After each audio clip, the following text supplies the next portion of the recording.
Ladies and gentlemen, please welcome to the stage Cecilia Attias, President and Founder, Cecilia Attias Foundation for Women, and Leanne Caret, President and CEO, Boeing Defense, Space and Security.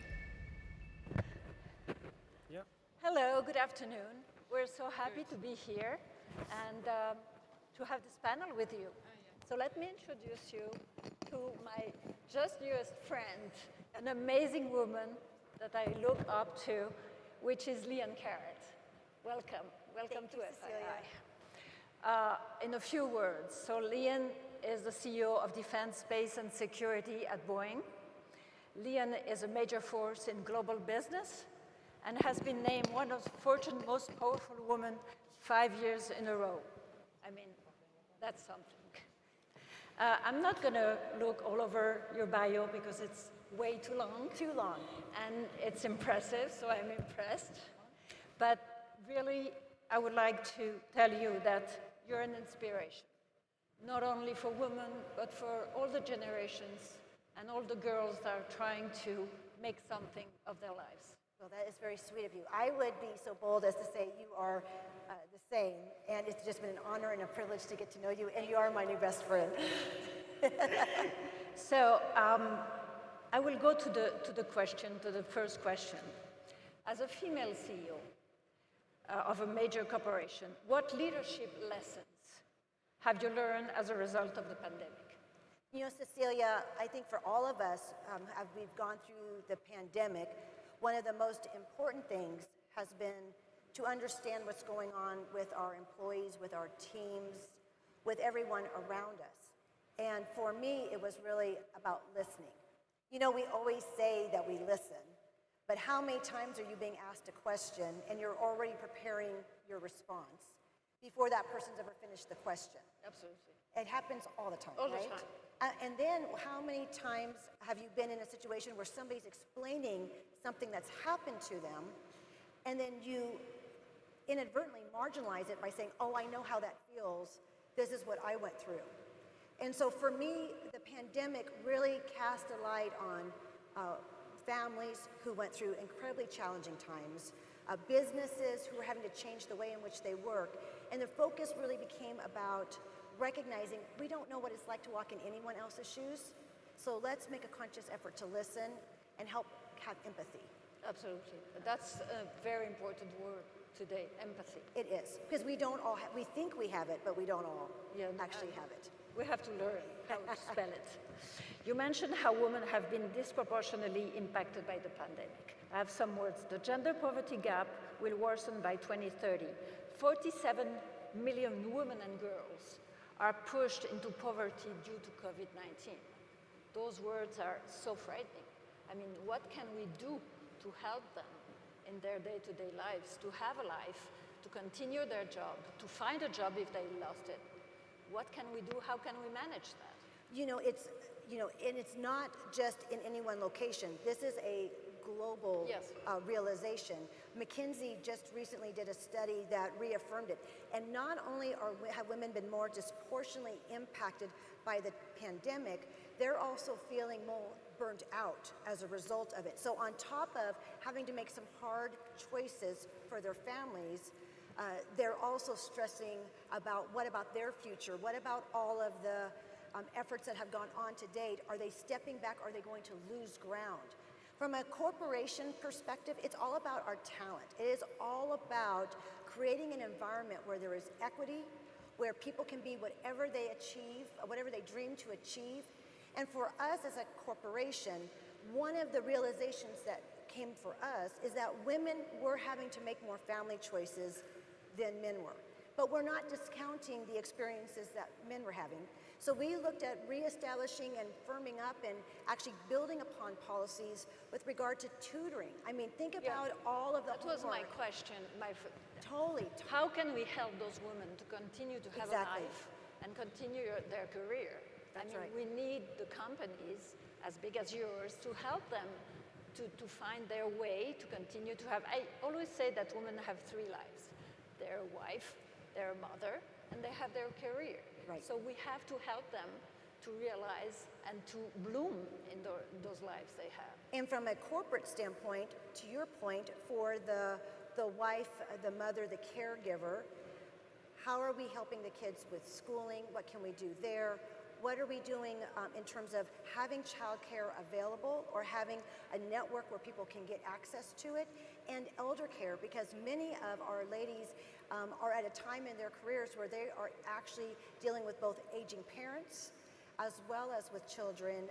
And so being able to do all of that. So policies and programs that enable people to still be able to have those choices, as well as if someone does decide that they need to step away, how do we let them have their career when they decide to step back? Absolutely. And so that you don't walk away and lose everything you've achieved. How do you help them in that?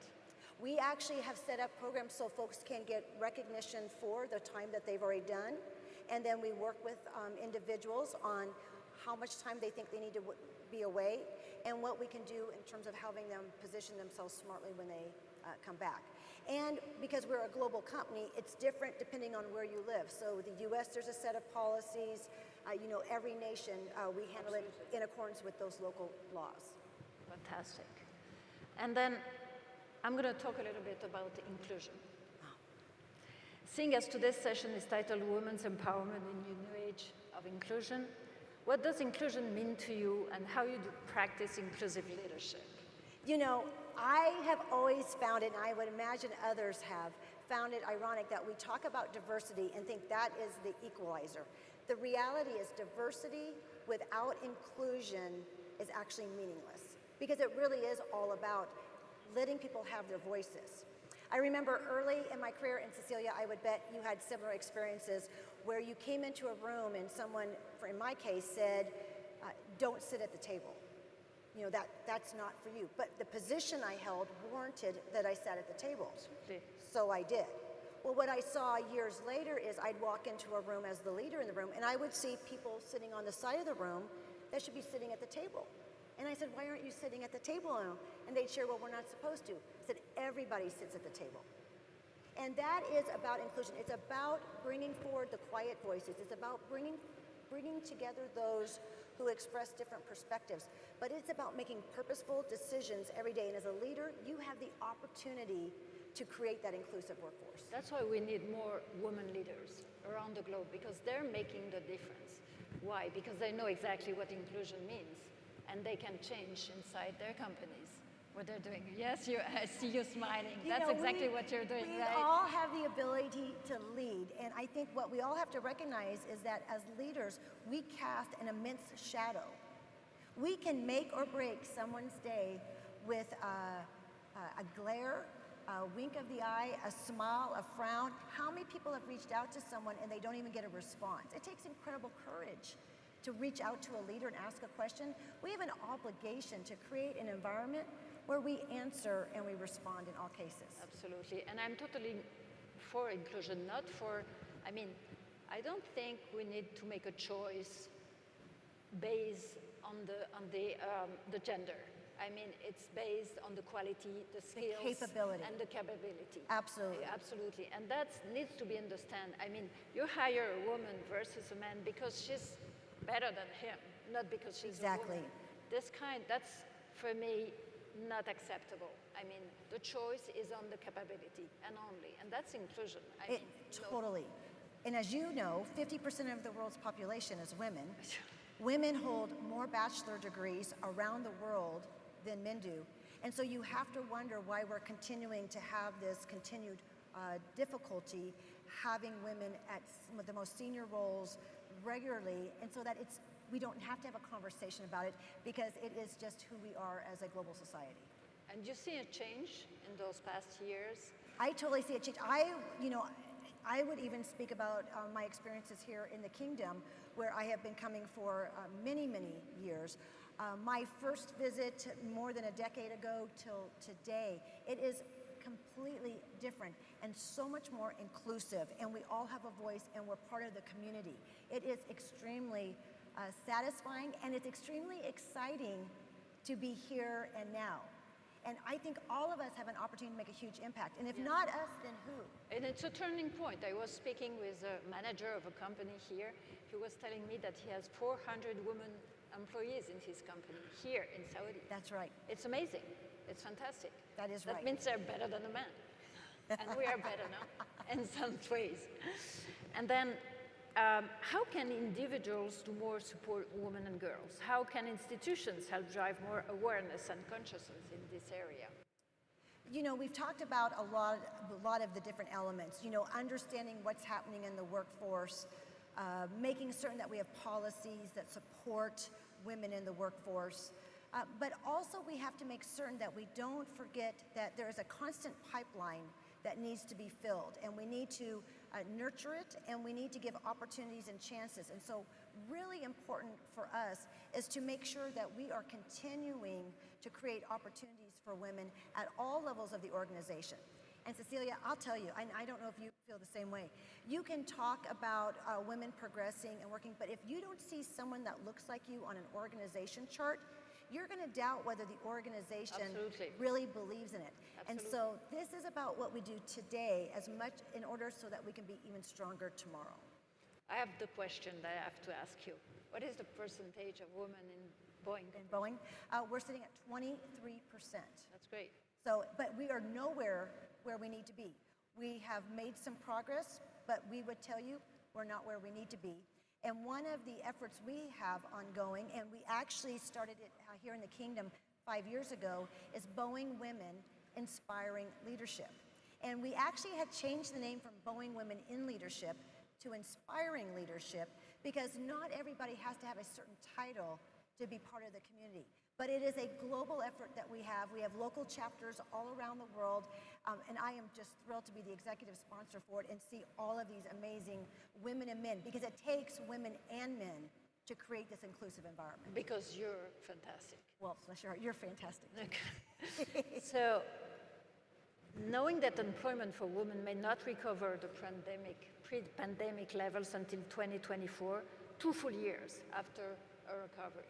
I mean, it's going to be a long time to wait for women to be back on the workforce. Well, and this morning there was a quote, and I wrote it down because she has no notes. I have no notes, but I wrote this quote down, and it was the introductory speaker. She said, "Working individually makes a statement. Working together makes a difference." That's amazing. If we want to accelerate that timeline, we work together. Yeah, and absolutely. events like this help foster that. Yeah, you're right. So I'm going to end with something that is very important for you, like kind of a motto. And I will ask you, many leaders have a credo or leadership philosophy. Do you have one that you could share with us today? Well, I do. I have. My mother taught me this, and I shared with Cecilia earlier. You know, my mom told me it is as important how you win as how you lose. And it really speaks to us as individuals and leaders in our sense of character. But there's 4 words that really, I think, are required throughout your career and throughout your life. Grit, gumption, grace, and gratitude. The 4G. The 4 Gs. And grit simply is the willingness to dig in, to do the hard work, roll up your sleeves. Don't ask other folks to do something that you are not willing to do. So true. You know, I mean, so true. Think about the number of hours that have been put in to put this event on. This just didn't happen. And everybody's helping and everybody's doing what he's not supposed to do. Exactly, because you do what you need to do. That is about rolling up your sleeves. Gumption is about believing in yourself. And we heard some speakers remark on that earlier today as well.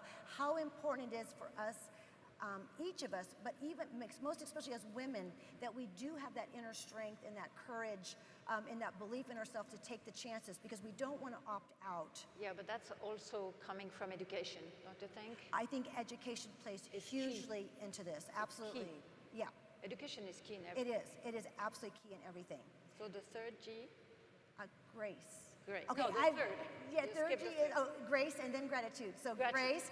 So I would ask the audience, how many of y'all have ever had a bad day? Raise your hands, if anybody's listening. That's There's quite all? a few. My goodness, you all have really great days. How many of y'all have ever had a good day? Raise your hands. How many of y'all have ever had a good day and a bad day in the same day? And you always want to end on a positive note. You know, the reality is the world is complicated enough. We're all going to make mistakes. We're all going to have bad days. We need to give each other a little bit of grace. We need to give each other grace because people are going to be wrong. You need to give yourself grace that you're going to be wrong. And when you put it in perspective, every day you get a do-over. That's so important and so. It is really nowadays. That's truly. And then finally, gratitude. It's easiest to say, the hardest to do, saying thank you or saying I'm sorry. And when we treat others well, and we all learned this in our early years of school, you know, treat others the way you want to be treated. When we just say thank you, you can just make somebody's day. It's again education, don't you think? Absolutely. So I will end by saying thank you. You're a brilliant friend. Thank you. Thank you. Thank you so much. Thank you, guys.